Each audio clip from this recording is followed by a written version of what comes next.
What's going on, guys? Welcome to Everything Always. My name's Michael Roman, aka Allfires. Now, there is an enormous rumor going around right now that Sony and Marvel Studios are on the brink of an absolutely groundbreaking deal. And this goes a lot further than just extending Tom Holland as Peter Parker's role in the MCU, giving him 7 more films and making him the face of the Multiverse Saga. All stuff we've been reporting on in the last week at the channel. But now rumors are indicating that Sony may be actually looking to reboot their Sony universe, and instead of doing it on their own, the way they have been doing it with Spider-Man's rogues gallery of villains and no Spider-Man, this time around, it would actually merge and become a part of the MCU. We're going to break down exactly what the rumors are saying and the huge implication here for what Marvel movies with Spider-Man IP might look like going forward. There is a lot of positive stuff here, and in lieu of Sony not being willing to sell the rights back to Marvel and Disney, which you can rest assured will never happen as long as Sony can afford not to,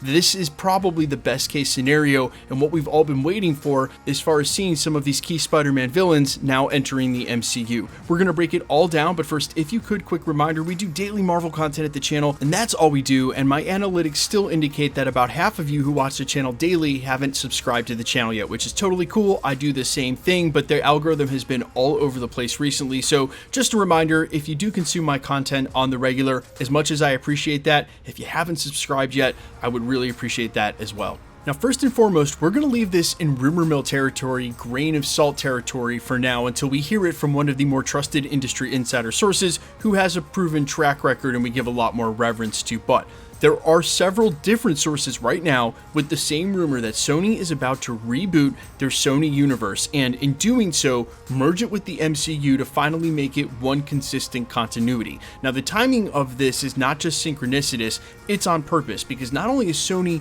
meeting with the MCU and Marvel Studios right now to try to figure out the way forward for Peter Parker and his new contract, but there are several other factors contributing to this, both on the Sony and the Marvel side. On the Sony side, you have the final installment of the Venom franchise, which has really been their one live-action success in the Sony universe, outside, of course, the animated Spider-Verse project, which we won't count in their live-action movies. But with other films like Morbius and Madam Web absolutely bombing at the box office and question marks still surrounding what's going to happen with Kraven, they're about to be at the end of the one franchise that they know is profitable. On the other side, you've got Marvel Studios, who's about to completely change the landscape of the Marvel Cinematic Universe post-Secret Wars because Secret Wars is about to blow up the multiverse. The timing could not be better on both sides for them to look for a new way forward. And of course, we know, just drawing from what we know happened at the end of Secret Wars in the comics, there's a really good chance that Reed Richards and or Franklin Richards or both are going to restore the multiverse with a brand new timeline going forward. What better time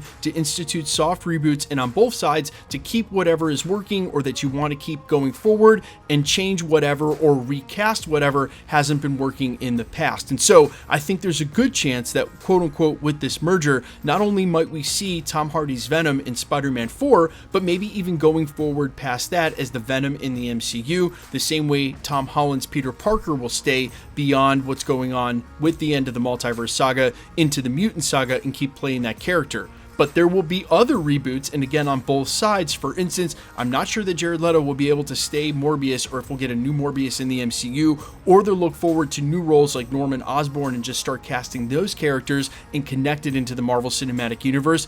And on the other side, by the time that we get into the Mutant Saga, unless they institute or introduce a brand new Iron Man, and before then, Iron Man will have been out of the live action movies for almost a decade, you can rest assured Marvel Studios, Marvel Publishing, they want another Iron Man in the MCU at some point, and so for characters like that they want to bring in, I can imagine there's recasts on the horizon, same way there are for the X-Men. Now, there's two key things to note about this. Number one, I don't expect this is going to change much except for the fact that you may see the Marvel Studios logo as co-producers on some extra Spider-Man films. For instance, if this had been the way it was before, Morbius and Madam Web would be set in the MCU, and you can rest assured there'd be some consulting there, but what's actually happening is this is just allowing Sony to take their Spider-Man properties and set them in the MCU.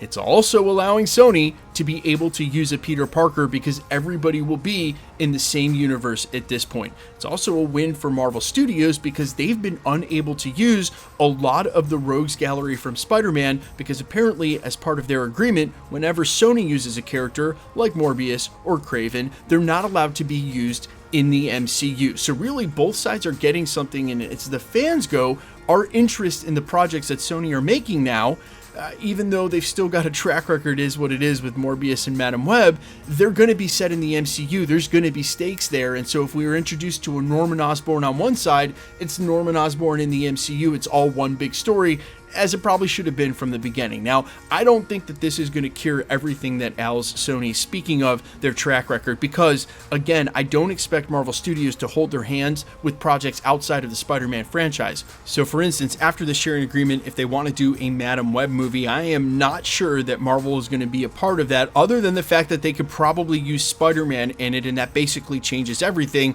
because I think the biggest gripe has been these movies have been lacking a Spider-Man. How they managed to make all the money they did with Venom is beyond me. I think it just speaks to how popular Venom is as a character, but they know that the money team up is between Tom Hardy's Venom and Tom Holland's Spider-Man, and that's what's on the horizon now as this merger happens with Spider-Man 4, the breaking of the multiverse, and when it comes back together, again, it has now presented Sony and Marvel with an opportunity to go ahead and merge their universes. All of this ends in a Sinister Six movie for the end of the third trilogy for Peter Parker. Rest assured, that's what's going to happen. Who's the villains in that? Who's going to play them? I'm not sure. Aaron Taylor Johnson still is Kraven. Maybe by the time we get there. Jared Leto back as Morbius. Ever seeing another installment of Madam Web? Question marks around that. I can't see Sony bothering to rehash that. Rather, they should use this opportunity to reboot and recast where they can, or just introduce brand new versions of villains we've already seen before, like Doc Ock, Lizard, etc. But you guys let me know